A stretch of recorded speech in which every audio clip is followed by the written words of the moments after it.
Hi hello నమస్తే. VKR voice ఇదే నిజం. ఈరోజు కూడా మంచి ముచ్చట ఎత్తుకొచ్చిన. అది ఏంటంటే మొన్న నిజామాబాద్, ఆ తర్వాత ఆదిలాబాద్, ఆ తర్వాత కరీంనగర్ 3 ఎంపీ స్థానాలు ఎవరి గెలుపుంటుంది అనేటటువంటిది స్పష్టంగా చెప్పడం జరిగింది. ఈరోజు మెదక్ లోక్సభ స్థానాన్ని ఎవరు గెలవబోతున్నారు, ఎవరి పాలవుతుంది? మరి దాంట్లో 3 క్యాండిడేట్లు. కాంగ్రెస్ నుంచి నీలం మధు, అదేవిధంగా బీజేపీ నుండి రఘునందన్ రావు, అట్లనే ఇక బీఆర్ఎస్ నుంచి మాజీ ఐఏఎస్ అధికారి రమణారెడ్డి గారు. అయితే ఈ 3 పోటీ పడతా ఉన్నారు. మరి 3 పోటీ పడితే ఎంత టఫ్ అంటే అంత టఫ్. ఈ వెంకటరమణారెడ్డి గతంలో గజ్వేల్ కలెక్టరేట్లో ఐఏఎస్ ఆఫీసర్గా పనిచేసి, కలెక్టర్గా పనిచేసి, ఆ తర్వాత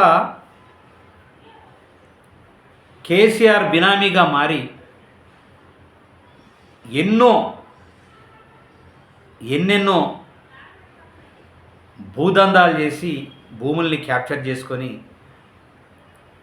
ఆయన కోట్ల రూపాయలు సంపాదించి ఇలా ఎంపీగా నిలబడి మెదక్ పార్లమెంటు సెగ్మెంట్లో టోటల్గా మీకు 100 కోట్లు ఖర్చు పెట్టి అనేక మంది విద్యార్థులను తయారు చేస్తానని చెప్పేసి గప్పాలు పలుకుతున్నాడు. అవన్నీ ప్రజల డబ్బులే. మొత్తము హైదరాబాద్ చుట్టూ రాజ్ పుష్ప అనేటటువంటి ఒక పేరు పెట్టి అనేక ఎకరాలు భూమి ప్రభుత్వంతో టైప్ అయి కేసీఆర్ బినామీగా పనిచేస్తూ అనేక భూముల్ని కొల్లగొట్టుకొని రాజ్ పుష్ప అనేటటువంటిది పెట్టి ఎన్నో విల్లాస్ కట్టి కోట్ల రూపాయలు సంపాదించిన చరిత్ర వెంకటరమణారెడ్డి గారికి. మరి ఇలా టఫ్ కాంపిటీషన్ అనేటటువంటిది ఎట్లా అంటే, గజ్వేల్లో వెంకటరమణారెడ్డికి ఓట్లు పడవు, ఎట్టి పరిస్థితుల్లో పడవు. దుబ్బాకలో పడవు, నరసాపూర్లో పడవు, మెదక్లో పడవు. పడితే ఒక సిద్దిపేటలో పడాల, అది కూడా హరీష్ రావు ఉన్నాడు కాబట్టి. అది కొంత సంగారెడ్డి కూడా కాస్త ఈ హరీష్ రావుకు కొంత చుట్టుపక్కల కొంత పట్టు ఉన్నది కాబట్టి అక్కడ కొంత 50% లేకుంటే 30% పడే అవకాశం. ఇక్కడ మెదక్ కానీ, ఇటు దుబ్బాక కానీ, ఇటు నర్సాపూర్ కానీ, ఇదంతా కూడా ఖచ్చితంగా ఈయనకు పడదు. పటాన్చెరు కూడా పడదు. పటాన్చెరు నీలం మధు ఉన్నాడు కాబట్టి నీలం మధుకు, అందుకే ఒక్కొక్కరికి కోసం అంటే కేవలము వెంకటరమణారెడ్డికి పడేటటువంటి ప్లేస్, ఓట్లు పడేటటువంటి ప్లేస్ ఏదైతే ఉన్నదంటే సిద్దిపేట ఉన్నది. సిద్దిపేటలో కూడా వ్యతిరేకస్తులు ఉంటారు చాలామంది, కానీ ఎక్కువ పర్సెంట్ 100కి 60 నుంచి 70% వెంకటరమణారెడ్డికి పడతాయి. ఓన్లీ ఒక సిద్దిపేటలోనే పడితే మరి మిగతా ఏదైతే నియోజకవర్గాలు ఉన్నాయో వాటిలో పడకపోతే గెలిచే అవకాశం లేదు. కాబట్టి గతంలో హరీష్ రావు కేవలం ఒక ఎమ్మెల్యే సీటు దుబ్బాక కానీ ఒక మెదక్ కానీ గెలిపించుకోలేకపోయాడు. ఇలా పద్మాదేవేందర్ రెడ్డిని గెలిపించుకోలేకపోయాడు. కాబట్టి అక్కడ పట్టు చాలా తక్కువ ఉన్నది. ఇప్పుడు ఆల్రెడీ ప్రభుత్వం లేదు కాబట్టి, ప్రభుత్వం ఉన్నప్పుడే వాళ్ళు గెలిపించుకోలేకపోయారు. కాబట్టి వెంకటరమణారెడ్డి ఏదైనా ఆశ చెప్పి అదే 100 కోట్లు ఖర్చు పెడతా మొత్తం నియోజకవర్గాల్లో రకరకాలుగా నేను గినక వస్తే అనేటటువంటిది సొంత డబ్బుల్ని ఖర్చు పెట్టి నేను విద్యార్థులకు అది ఇది చేస్తానని చెప్పేసి చెప్తా ఉన్నాను. మరి అది ఎంతవరకు నిజం? గెలిచిన తర్వాత ఏది ఒడ్డెక్కిన తర్వాత ఓడమల్లన్నా, ఒడ్డు దిగిన తర్వాత బోడమల్లన్నా, ఓడెక్కిన తర్వాత ఓడమల్లన్నా, ఓడ దిగిన తర్వాత బోడమల్లన్నా అని చెప్పేసి అది ఉన్నది కదా. ఓడెక్కిన తర్వాత ఆయన చేస్తాడో చేయడో కూడా తెలియదు. ఎందుకంటే అది బీఆర్ఎస్ బిడ్డ కాబట్టి అన్ని అబద్ధాల పుట్ట, అబద్ధాలు ఉంటాయి. బీఆర్ఎస్లో నేర్చుకునేటటువంటి అన్నీ కూడా అబద్ధాలు కాబట్టి కేసీఆర్ అబద్ధం ఆడతాడు, హరీష్ రావు అబద్ధం ఆడతాడు, కేటీఆర్ అబద్ధం ఆడతాడు. కాబట్టి ఈయన కూడా ఖచ్చితంగా అబద్ధం ఆడుతున్నాడు అనేది మీరు స్పష్టంగా గమనించుకోవాలా, ఖచ్చితంగా ఆలోచించుకోవాలి. తెలంగాణ మెదక్ జిల్లా ఓటర్ మహాశయ ఆయన కోసం అట్లా మర్చిపోయి ఆయన రాడు అనేటటువంటిది ఒక మైండ్ సెట్ నుంచి మనం తీసేద్దాం. మళ్ళీ కాంగ్రెస్కు సిద్దిపేటలో పట్టు లేదు, నర్సాపూర్లో పట్టు లేదు, దుబ్బాకల లేదు. ఉంటే మెదక్, సంగారెడ్డి ఒక 20% 30%, ఎందుకంటే జగ్గారెడ్డి గారు ఉన్నారు కాబట్టి. ఇక నీలం మధుకు ఆల్రెడీ ఆయన్నే కాంగ్రెస్ కాబట్టి పటాన్ చెరువు మెదకు సంగారెడ్డి 30%. ఈ రెండే కాంగ్రెస్కు కాస్త ఫేవరబుల్గా ఉన్నాయి. ఇక మరి ఒకవేళ అటు ఇటు తేడా వచ్చి ఖచ్చితంగా నీలం మధును గెలిపించుకోవాలనుకుంటే మరి సంగారెడ్డి ప్లస్ పటాన్ చెరువు, నర్సాపూర్, మెదక్, దుబ్బాక అంటే మొత్తం టోటల్గా రఘునందన్ రావు ఆల్రెడీ ఎమ్మెల్యేగా ఉన్నాడు. ఆయన గతంలో గెలిచినటువంటి సిట్టింగ్ ఎమ్మెల్యే అదంతా ఉన్నది కాబట్టి కొంచెం సాధ్యం కాదు కాంగ్రెస్ పార్టీకి ఓట్లు రావడం. ఇక సిద్దిపేట అయితే అసలే రాదు. గజ్వేలు ఖచ్చితంగా రఘునందన్ రావు ఫేవర్లోనే ఉంటుంది కాబట్టి రఘునందన్ రావుకి వేస్తారు. దుబ్బాక, గజ్వేలు, మెదక్ ఈ మూడు ఖచ్చితంగా రఘునందన్ రావుకే స్కోప్ ఉంటుంది. అదేవిధంగా నర్సాపూర్ కూడా కాస్త సిటీకి దగ్గర ఉన్నది కాబట్టి ఖచ్చితంగా యూత్ బీజేపీకి ఆల్రెడీ కనెక్ట్ అయినారు కాబట్టి అందులో మళ్ళీ ఈ పటాన్ చెరువు ప్లస్ సంగారెడ్డి ఇక్కడ కూడా కాస్త యూత్ అనేటటువంటిది ఉన్నది కాబట్టి అంటే ప్రతి తాట అంటే స్కోప్ అయితే 100% 99.9% బీజేపీ కైవసం చేసుకుంటుంది అనేటటువంటిది మనకు వినబడుతున్నటువంటి టాక్ ముచ్చట. అంటే ప్రజల నుంచి కానీ ఇంకా రకరకాలుగా నేను నా సర్వే మీ అందరికీ రోజు చెప్తూనే ఉన్నా. కాబట్టి ఖచ్చితంగా బీజేపీ కైవసం చేసుకుంటుంది 99.9% అనేటటువంటిది సర్వే చెప్తా ఉంది. ఒకవేళ అటు ఇటు అయినా నీలం మధు డెఫినెట్గా వచ్చే అవకాశం ఉంటుంది. ఇక్కడ మెదక్ ప్రజలు ఎట్లా ఉంటుందంటే నీలం మధు ఒక కొత్త క్యాండిడేటు, అక్కడ సంబంధం లేనటువంటి క్యాండిడేటు, ఇక్కడ పటాన్ చెరువుకు సంబంధించినటువంటి క్యాండిడేట్ కాబట్టి నీలం మధుకు అక్కడ మెదక్ ఓటర్స్ కానీ, నర్సాపూర్ ఓటర్స్ కానీ, అటు దుబ్బాక ఓటర్స్ కానీ, గజ్వేల్ ఓటర్స్ కానీ, సిద్దిపేట ఓటర్స్ కానీ వేసే అవకాశం లేదు. ఇక్కడ ముగ్గుట్లో ఒకవేళ ఆశపడి వెంకటరమణారెడ్డి ఇచ్చినటువంటి ఏదైతే ఆశ ఉన్నదో ఆ ఆశపడి ప్రజలు ఏమన్నా కాస్త అటిటైతే 2వ ప్లేసు బీఆర్ఎస్ వచ్చే అవకాశం ఉంది, 3వ ప్లేస్ కాంగ్రెస్కి వెళ్ళిపోతుంది. లేదు అంటే 2వ ప్లేస్ కాంగ్రెస్ వెళ్ళిపోతుంది. ఎందుకు? అక్కడ మెదక్లో సిట్టింగ్ ఎమ్మెల్యే ఉన్నాడు, అదేవిధంగా పటాన్ చెరువు సంగారెడ్డి జగ్గారెడ్డి గారు ఉన్నారు. పటాన్ చెరువు నీలం మధుకు సంబంధించినటువంటి నియోజకవర్గం కాబట్టి ఈ 3 నియోజకవర్గాలు కొంచెం దయదలిస్తే కాంగ్రెస్ పార్టీ వచ్చే అవకాశం ఉంటుంది. కాదు కూడదంటే అటు ఇటు ఈ బీఆర్ఎస్ కాంగ్రెస్ మధ్యలో బీజేపీ కొట్టుకుపోయే అవకాశం మాత్రం బలిష్టంగా ఉంటుంది.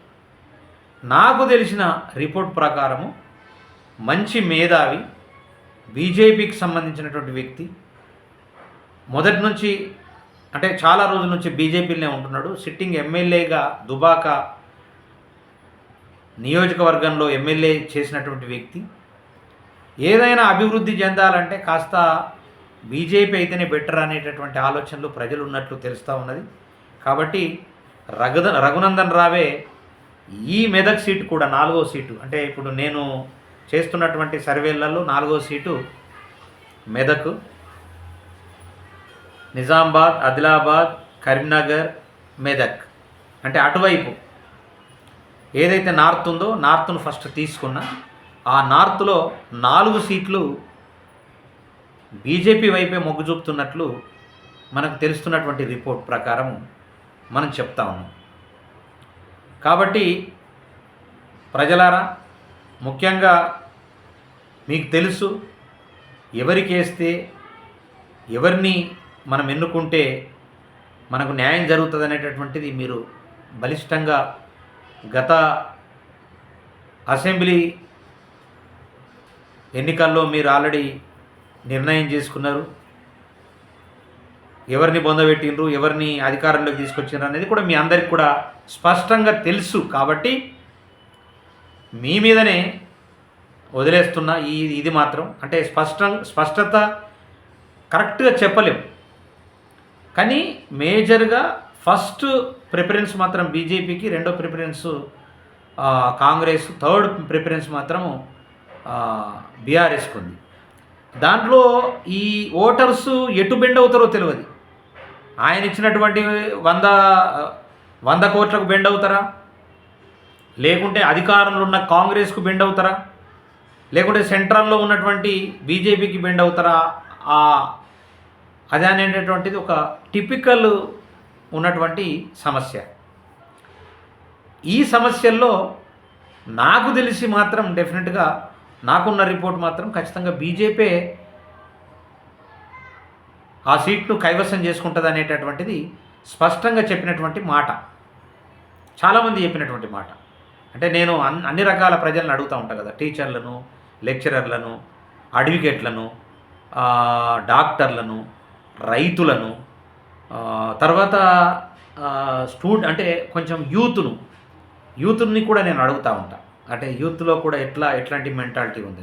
తర్వాత బీఆర్ఎస్ వాళ్ళని అడుగుతా, కాంగ్రెస్ వాళ్ళని అడుగుతా, బీజేపీ వాళ్ళని అడుగుతా. 3 రకాల కార్యకర్తలని కూడా అడుగుతా. ఎందుకోసం అడుగుతానంటే వాళ్ళ మెంటాలిటీ ఇప్పుడు ఎవరిది వాళ్ళే చెప్పుకుంటారు. కాంగ్రెస్ వాళ్ళు మేమే వస్తామని చెప్పంటారు, బీజేపీ వాళ్ళు మేమే వస్తామంటారు, బీఆర్ఎస్ వాళ్ళు కూడా మేమే వస్తామంటారు. కానీ వీళ్ళందరినీ బేరీజ్ చేసుకొని నిజంగా బీఆర్ఎస్లో ఉన్నటువంటి వాళ్ళు, వ్యతిరేకంగా ఉన్నటువంటి వాళ్ళు ఉంటారు, బీజేపీలో కూడా మా కార్యకర్తలను పట్టించుకుంటలేరని చెప్పేసి వ్యతిరేకంగా ఉండేటటువంటి వాళ్ళు ఉంటారు, కాంగ్రెస్లో కూడా మా కార్యకర్తలను పట్టించుకుంటలేదు ప్రభుత్వం అనేటటువంటి ఆలోచనతోనే ఉండేటటువంటి వాళ్ళని కూడా నేను అడుగుతా. అడిగి పర్ఫెక్ట్ రిపోర్టును మీ ముందు ఉంచుతున్నా. నిజంగా నా మాట నమ్మండి, ఇదే నిజం అంటే వీకేఆర్ వాయిస్ ఇదే నిజం అనేది ఉట్టిగానే పెట్టలే. నిజమైతేనే పెడతా, లేకపోతే లేదు. అబద్ధమైతే నేనైతే చెప్పా. ఎందుకంటే నేను ఏ పార్టీకి సంబంధించినటువంటి వాడిని కాదు. ఏ పార్టీ మనకు అన్ని పార్టీలతో సంబంధం ఉన్నా ఏ పార్టీతో మనకు సంబంధం లేదు. అంటే మనం ఏ పార్టీలో జాయిన్ కాలేదు. వాస్తవానికి నేను ఒక మ్యూజిక్ డైరెక్టర్గా, ఒక గాయకుడిగా, తెలంగాణ ఉద్యమకారుడిగా నాకున్నటువంటి సర్కిల్ను, దాంట్లో కూడా నేను వాళ్ళే కాదు, సిపిఐ, సిపిఎం అవి కూడా ఉన్నాయి, బీఎస్పీ ఇవన్నీ ఉన్నాయి. వాటిని కూడా నేను కాస్త కొంతమందిని అడిగి తెలుసుకున్న తర్వాతనే నేను మీకు రిపోర్ట్ చెప్తా. ఉట్టిగా ఏదో ఊరికే గుడ్డి దెబ్బలాగా గాలి మాటలు చెప్పి గాలి మాటలు ఈ కేసీఆర్ లెక్క, హరీష్ రావు లెక్క గాలి మాటలు నేను గాలి మాటలు చెప్పా. ఎందుకంటే ఈరోజు చూస్తే మనకు తెలిసింది కదా, గాలి పోయి ఏదో ఒక శ్వేతపత్రం ఒకటి తయారు చేసుకొని నేను రిజైన్ చేస్తున్నాను. ఏ రోజు అమరవీరుల స్తూపం దగ్గరికి పోయినటువంటి హరీష్ రావు ఇవాళ అమరవీరుల స్తూపం దగ్గరికి పోయి డ్రామాలు ఆడుతూ ఉన్నాడు. నేను నిన్న కూడా ఒక ఎపిసోడ్లో చెప్పిన, కేటీఆర్ ఆల్రెడీ అసెంబ్లీ ఎలక్షన్లో బస్సు మీదకి వెళ్ళే బోర్ల బొక్కల పడ్డాడు. నిన్న ఆల్రెడీ మిర్యాలగూడ పోతుంటే బస్సు యాత్ర వెనుక నుంచి ఒక 7-8 వెహికళ్ళు ఒకటికొకటి గుద్దుకొని కొంచెం డ్యామేజ్ అయ్యి కొంత నష్టం కూడా జరిగిందనేది కూడా మనం వార్తలు విన్నాం. ఇవన్నీ ఎందుకోసం అంటే వాళ్ళకు శని పట్టుకున్నది, బీఆర్ఎస్ వాళ్ళకు శని పట్టుకున్నది. కాబట్టి ఆ శని పోవాలంటే నేను గతంలోనే ఒక ఎపిసోడ్ చెప్పిన, వాళ్ళు శాంతి చేయాలి. ఎవరికి చేయాలనేది నన్ను అడిగితే నేను చెప్తా. శాంతి ఎవరికి చేయాలి? పాపాలు ఎక్కువైపోయినాయి కాబట్టి శాంతి చేయాలా? శాంతి చేస్తే వాళ్ళ పాపాలు పోతాయి, వాళ్ళు ఏదైనా మాట మంత్రం అవుతుంది. లేకుంటే వాళ్ళ మాట వినేటోడే లేడు. ఎన్నన్న అబద్ధాలే అని చెప్పేసి అది నిజం చెప్పిన అబద్ధం అనుకుంటున్నారు. బీఆర్ఎస్ మాటలు ఎన్ని చెప్పిన అబద్ధాలు అనుకుంటున్నారు. కాబట్టి అసలు మేము యాక్చువల్లీ ఈ ఎన్నికల్లో నేను నా వ్యక్తిగతంగా నేను యాక్చువల్లీ ఇది రిపోర్టు, ఎందుకంటే ఏ పార్టీకి సంబంధించినటువంటి రిపోర్ట్ కాదు, ఇది అన్ని పార్టీలను కలిపి చెప్తున్నటువంటి రిపోర్ట్. కానీ నా వ్యక్తిగతంగా వచ్చేసరికి నిజంగా నేను ఈ పార్లమెంట్ ఎన్నికల్లో బీఆర్ఎస్ లిస్టే తీసేసిన. వాస్తవానికి నా మైండ్లోకి వెళ్ళి డిలీట్ చేసిన. ఓన్లీ కాంగ్రెస్ బీజేపీ మధ్యనే పోటీ. ఇక వీక్ క్యాండిడేటు, టఫ్ క్యాండిడేటు, దాన్ని బట్టి అక్కడ ఉన్నటువంటి ప్రజల మెంటాలిటీ, వాళ్ళ ఆలోచన విధానాన్ని బట్టి మనము బేరీజ్ చేసేసి మనం ఆల్రెడీ రిపోర్ట్ ఇస్తా ఉన్నాం. కానీ నేను నా మైండ్లోకి వెళ్ళి మాత్రం బీఆర్ఎస్ను డిలీట్ చేసేసిన. ఎందుకంటే అది పనికిరాని ఒక చెత్త, పూజకు పనికిరాని పువ్వు బీఆర్ఎస్ పార్టీ. తెలంగాణ సమాజంలో, తెలంగాణ ప్రజానికంలో ఇంకా 20 ఏళ్ళు కాదు 50 ఏళ్ళు అయినా పూజకు పనికిరాని పువ్వు. కాబట్టి నేను మాత్రం 100% ఇచ్చినటువంటి రిపోర్టు, వీకేఆర్ ఇచ్చినటువంటి రిపోర్టు ఖచ్చితంగా మొదటి స్థానంలో బీజేపీ, రెండో స్థానంలో కాంగ్రెస్, మూడో స్థానంలో బీఆర్ఎస్ ఉన్నట్టు నాకు స్పష్టంగా తెలుస్తోంది. ఖచ్చితంగా నా మాట నిజమైతే మాత్రం మీరు నాకు హ్యాట్సప్ చెప్పాలా, ఇదే నిజం. కాబట్టి దయచేసి నా అభిమాన స్నేహితులారా ఖచ్చితంగా నా వీడియోను చూడండి, చూసి నన్ను ఆదరించండి. ఖచ్చితంగా నేను ప్రజా శ్రేయస్సు కోసమే నిజమైనటువంటి విప్లవకారుడిగా మీ ముందు నేను మాట్లాడుతూ ఉన్నా. ఖచ్చితంగా నిరంతరంగా ఉంటుంది. నేను ఎన్ని సినిమాలు చేసినా, నేను ఎటు పోయినా ఎటొచ్చినా ఖచ్చితంగా తెలంగాణ ప్రజానికం కోసం మాత్రం నేను పనిచేయడానికి సిద్ధంగా ఉన్నా. రాబోయే రోజుల్లో విద్య, ఆరోగ్యం మీద ఖచ్చితంగా 80-90% ఉన్నటువంటి పేద జనాలకు, ఏ కులమైన SC, ST, BC, minority, OC ప్రజానికానికి, పేద ప్రజల పక్షాన నిలబడి కొట్లాడేటటువంటి వ్యక్తిగా నేను వీకేఆర్ వాయిస్ ఇదే నిజం పెట్టాను. దయచేసి నా వీడియోలను చూడండి, షేర్ చేయండి, సబ్స్క్రైబ్ చేయండి, లైక్ చేయండి, కామెంట్ చేయండి. దయచేసి మీరు కామెంట్ కూడా చేస్తారని నమ్ముతూ జై తెలంగాణ, జై జై తెలంగాణ. నమస్తే.